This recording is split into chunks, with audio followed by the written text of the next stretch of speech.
Well, hi neighbors, how are you doing? It's good to see you all again. I'm Fire Marshal Nick, here for another fun day with you. We have Marshall the fire dog with us again as usual. We've got a special treat today. We're actually going to get a mystery adventure story going about some smoke alarms. And we have a special guest coming in. Lieutenant Anya is going to be swinging by, and she's going to talk to us about, I wonder if that's her now. Let's check. Well, hey, Lieutenant Anya, how are you doing today? How are you doing, Fire Marshal Nick? I hear you're here to read a special story for us. I am. Today. I'm here to read a story called The Case of the Missing Smoke Alarms. All right, well, have a seat. We'll Sure. talk about it real quick. I can take that helmet from you. It's good you always walk around with your equipment. That's good. So what have you done today so far? Let's see. We've run a couple calls, which is where you go when we take care of people, make sure to fix them, make it better, any of the problems they have. Okay. We've washed the engine. We just kind of do whatever we need to do with the fire station. So you take care of the station and make sure it's clean and all the engines are running and make sure we're ready to go.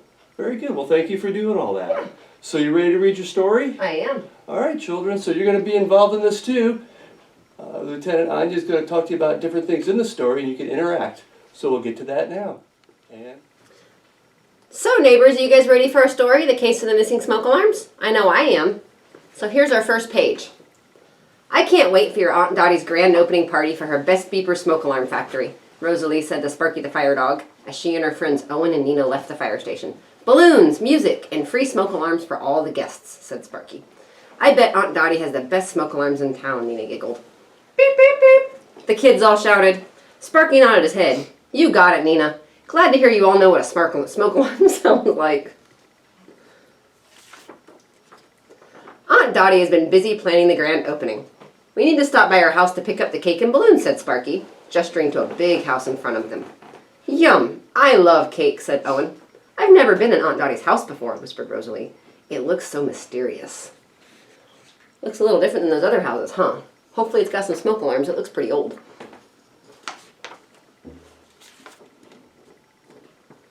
The gang suddenly noticed that the front door of Aunt Dottie's house was open. That's strange, said Sparky. When I walked by this morning on my way to the fire station, that door was shut. Wait, Owen said, grabbing Sparky's paw. Who is that? Can you guys see who's there? I don't see the person. Do any of you guys at home? One thing I do see, though, is the doormat. Can you guys read the doormat? Let's read it together. It says, enter, but always know 2 ways out. Does anybody know what that means? That's talking about making sure that when you're in your house, you know 2 ways to get out no matter where you are. So it might be windows and it might be doors. But make sure you know 2 ways out no matter where you are, okay?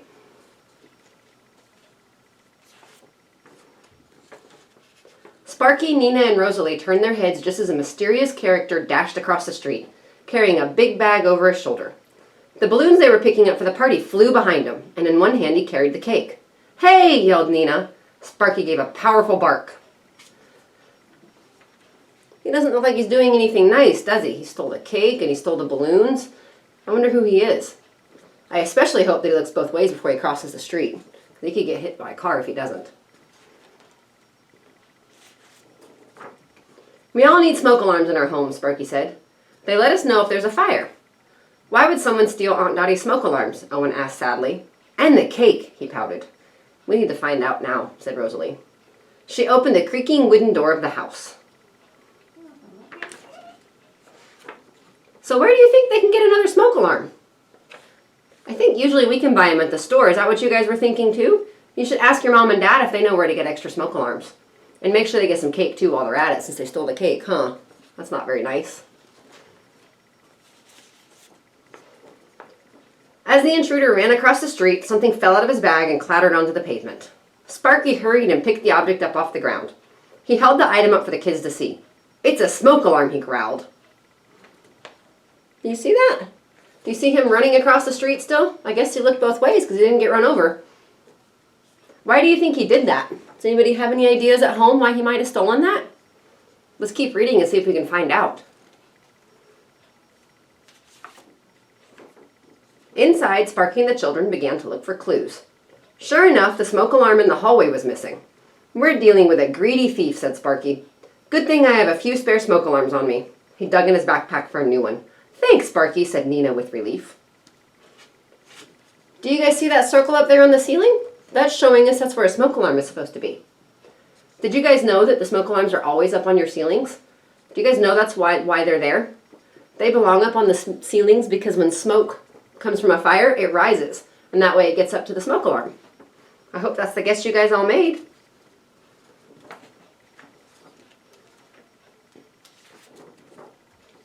Who was that person and what was he doing in Aunt Dottie's house? Asked Nina. I don't know, said Ellen. Doesn't he know that it's dangerous when you don't have a working smoke alarm? We have to track him down. Sparky headed into the next room. Who do you think the masked bandit was? You guys should tell the people that you're sitting with right now while you watch this. And remember your ideas. We'll see if we're right at the end of the story.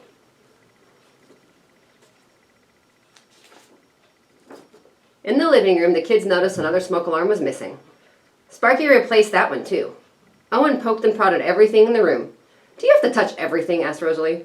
But look, there are fire safety tips hidden everywhere, he said. Aunt Dottie sure knows how to stay fire safe. Can you guys find all the fire safety tips?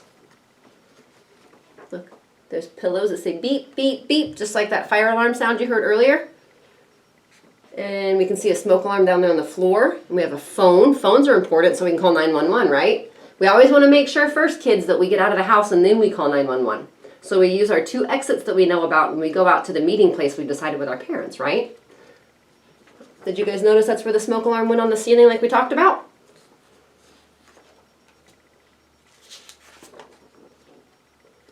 The kids and Sparky investigated the music room next. It was filled with cool instruments. Wow, an old radio, said Owen, jabbing at the dials. Gee, Aunt Dottie even listens to songs about smoke alarms, he groaned. Hey, look, Nina pointed to a baseball hat on top of the radio. Aha, said Sparky, a clue. Do you guys see the hat? I see the hat over here, and I see the missing smoke alarm again. Did you guys see the letters on the hat? Can you guys see that right there? It's JJ. I wonder what that means. Did you guys see the fire safety songbook? I wonder what kind of songs she has in there.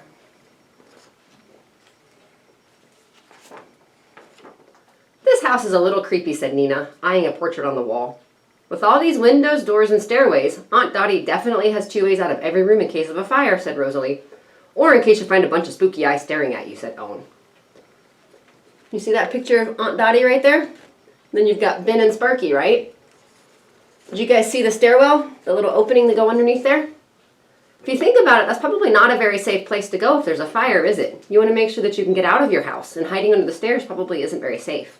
So we always want to keep that in mind, right? Use our exits, not hide into a spot on the wall.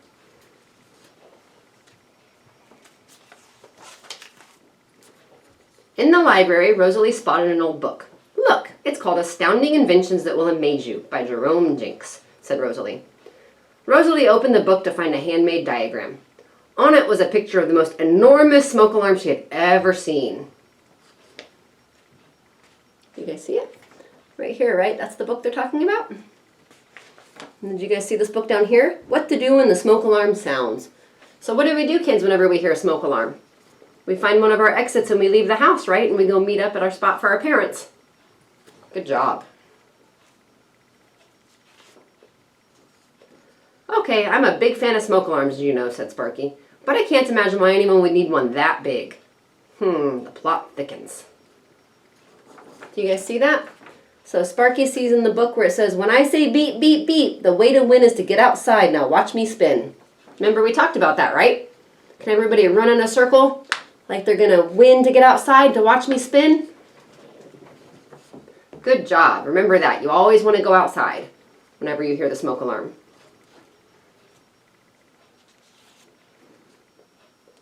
In the master bedroom, Sparky got to work replacing another missing alarm. Every bedroom needs a smoke alarm, he exclaimed. Nina heard a crunch under her foot. She picked up a crinkled piece of paper lying on the floor. Wonder what that paper's from.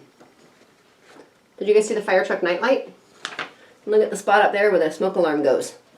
Have you guys looked in your bedrooms to make sure that you guys have smoke alarms in there? If you don't have one, make sure you talk to your parents and you get one, okay?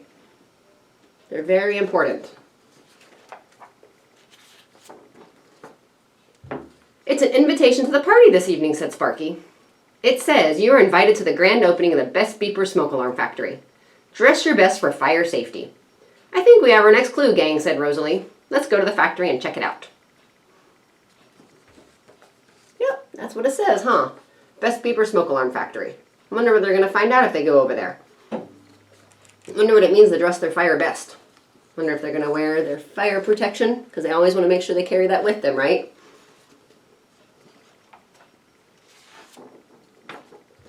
Outside the Best Beeper Smoke Alarm Factory, Owen pointed at the window. The kids and Sparky all looked inside. In the middle of the room, they saw a gigantic shape covered with a big sheet.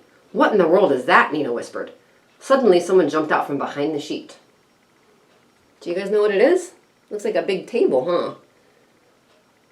Let's keep reading and see if we can figure it out.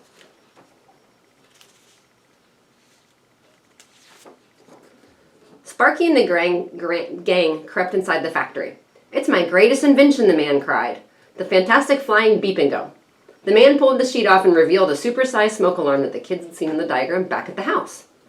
"Hey," said Nina, "we saw you at Aunt Dottie's house." "You stole the smoke alarm," said Owen. "But why?" "Look at that. There's the whole pile of smoke alarms he stole. And the big giant one that he's standing on. He looks kind of familiar too, doesn't he? He looks like the guy in the drawing with his crazy hair. Can you guys see anything else for fire safety in here? Yell out your answers.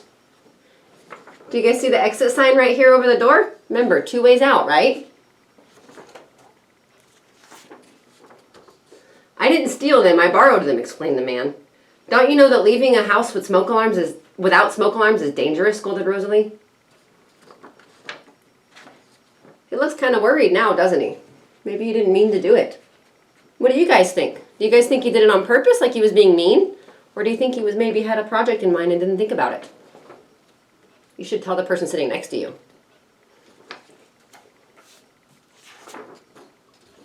The kids could see the bandit's eyebrows quiver. Then a tear rolled down his cheek. "I didn't think of that," he said. "I was going to put all the smoke alarms back after the party." "Well, I already put new smoke alarms into the house, and luckily no one got hurt," Sparky exclaimed. Look at that. They're trying to make him feel better because they realized he wasn't trying to do it to be mean, right?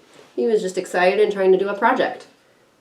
But what did he learn, right? We don't ever want to take the batteries out of our smoke alarms. We want to make sure that we leave them in there because that's how the smoke alarm is going to work and beep at you. Remember that, kids. "Who are you anyway?" said Nina. "My name is Jerome Jinks, and I work for Dottie," he said to them. "I grabbed the smoke alarm so I could use the batteries to power the fantastic flying beep and go at the party." "The flying beep and go is for Aunt Dottie's party?" gasped Rosalie. Did you guys see that? The cake and the balloons. He wasn't stealing them to be mean, was he? He was just setting it aside for the party, it looks like. Look, there's a picture of him with Aunt Dottie. Jerome nodded. "I thought that maybe if I built it, she would promote me to superstar scientist at her smoke alarm factory. She's my hero. And so are you, Sparky." "Jerome, you're a brilliant inventor," said Sparky. "But you've got a lot to learn about fire safety." "Oh gosh," said Jerome. "I was so busy inventing, I forgot the most important stuff." Look, it looks like he's feeling a little bit better now, huh? Now that they understood what was going on.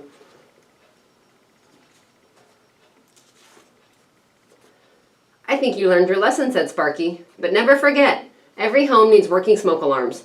Now how about giving us a ride?" "Sure," said Jerome proudly. "Climb aboard."